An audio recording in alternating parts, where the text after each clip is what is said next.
नमस्कार मित्रों, मैं ज्योतिष एवं वास्तुरेखा शास्त्री कुमार अभिषेक बृहद ज्योतिष केंद्र शाहजहाँपुर से बृहद जनपत्रिका एवं हस्तरेखा विश्लेषण केंद्र Shahjahanpur.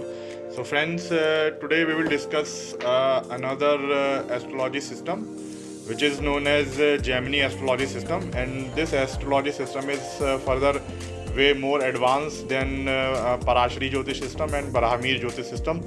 So first of all, we considered what are the Maharishis who give their knowledge and their experience and their prospectus in this field of astrology. The first Maharishi was Maharishi Bhrigu.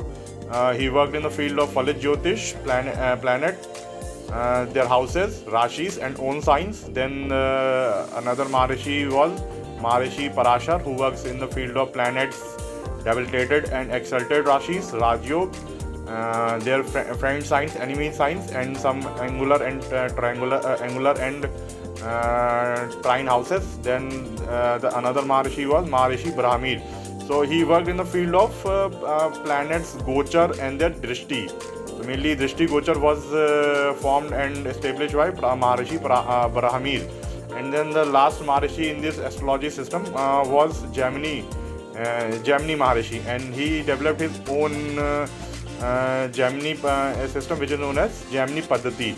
So let's figure out what are the main basic concepts of this Gemini Paddhati system. So first of all, we have to calculate what are the Karak Grahas. So the planet which is having the highest degree is known as Atma Karak planet. Just like Saturn in this particular chart, the Saturn is will be considered as Atma Karak. The Atma Karak is responsible for our self and way of our thinking, way of our living, and our personal experiences, and for our physical appearances and the way of living. Then the second most highest degree the planet is having is Mangal. So the Mangal is considered as a Amatya Karak. So Amatya Karak is mainly considered the person who is in the working in the profession, or the mainly professional life, or his working lifestyle will be considered from the Amatya Karak. Then the third highest degree the planet is having is Surya. So Surya has become a Bharat Karak. The Bharat Karak is mainly responsible for the relationship with the brothers and with the family and friends and their friend circles mainly. Then the planet which is having the fourth highest degree is Guru. Planet Jupiter. So the planet Jupiter is considered as a Matra Karak. The Matra Karak is mainly responsible for the mother and relationship with the parents and property, fourth house, and the buying and ownership of the property and houses. Then the next highest degree the planet is having is Buddha. So here is the Buddha. So Buddha is considered as a Putra Karak. So Putra Karak is mainly responsible for children's and our education and our responsible for the mainly it house is responsible for the love life and mainly the small friendships. And then the planet which is having the sixth highest degree is Chandrama. So Chandrama is in this particular chart will become a Ganti Karak. So Ganti Karak is responsible for enemies and court case litigation and some diseases also. And the last and the most important, the planet which is having the lowest degree will become the Dhara Karaka. So Dhara Karaka is a planet which is responsible for the marriage compatibility and for the further marriage and the marriage prospect will be seen by Dhara Karaka. This is responsible mainly the appearance of the spouse and from which reason the spouse will come, and the appearance of the spouse. We have to see that what is the significance of the spouse in this particular birth chart. And Rahu Ketu will not be considered as a Karak. Karak planets in this, whether the degree is having the highest degree or the lowest degree. Then we will have to calculate the another basics. So what is Aruda Lagna? So we have to calculate Arud Lagna. So simply the basic of finding Arud Lagna in this Gemini system is that we have to consider the planet which is sitting how many footsteps away from its own house. For example, we will take Chandrama. Chandrama, we will take Chandrama. So 1, 2, 3, 4, 5, 6, 7, 8, 9, 10, 11. So the Chandrama is sitting 11 footsteps away from its own house. So this house will become a Arud Lagna. And if we want to calculate more further details of that individual, so we have to calculate the 11 footsteps away from the calculated house. So this is the calculated house or Aruda Lagna. Now from here we will calculate 1, 2, 3, 4, 5, 6, 7, 8, 9, 10, 11. So this 11 will be the Arud Pad Lagna. So if we want to go deeper and want to calculate the personality of that particular individual, so we will go to the Arud Pad Lagna. So and another Lagna, another Arud Lagna is Uppad Lagna.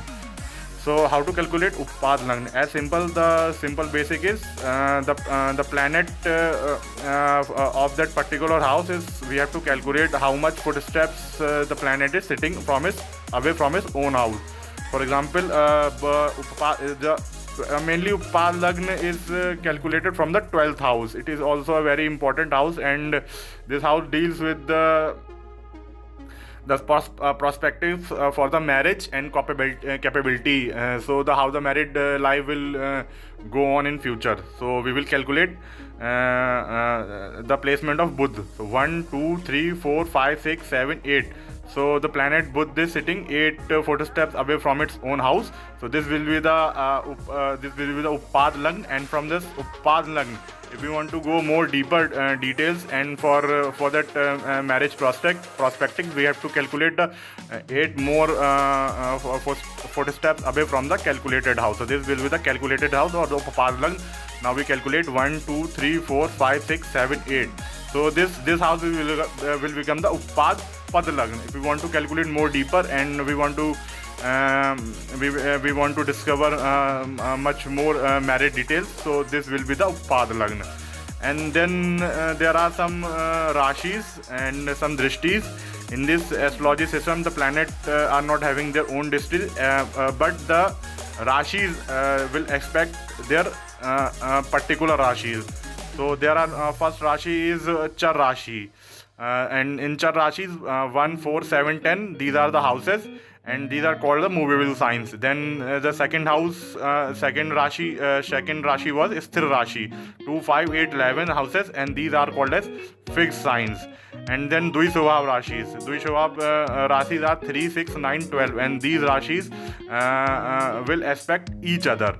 So now we will consider what are the aspects. So these Rashis will aspect the Sthir Rashi, means Char Rashis will aspect the Sthir Rashis, and Sthir Rashis will aspect the Char Rashis, and these Dvisvabhav Rashis will aspect each other. For example, 1, 4, 7, 10 houses and Rashis will aspect 2, 5, 8, 11. Means one Rashi, first Rashi is watching 1, 2, 5, 8, 11, and the Dvisvabhav Rashi will aspect each other. For example, third Rashi will aspect 6, 9, 12.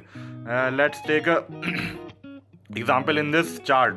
So what are these char Rashis are 1, 4, 7 and 10. So Guru is sitting in this Kendra house. So this Rashi will be aspecting his Sthir Rashis or fixed sign. For example, this Guru will watch this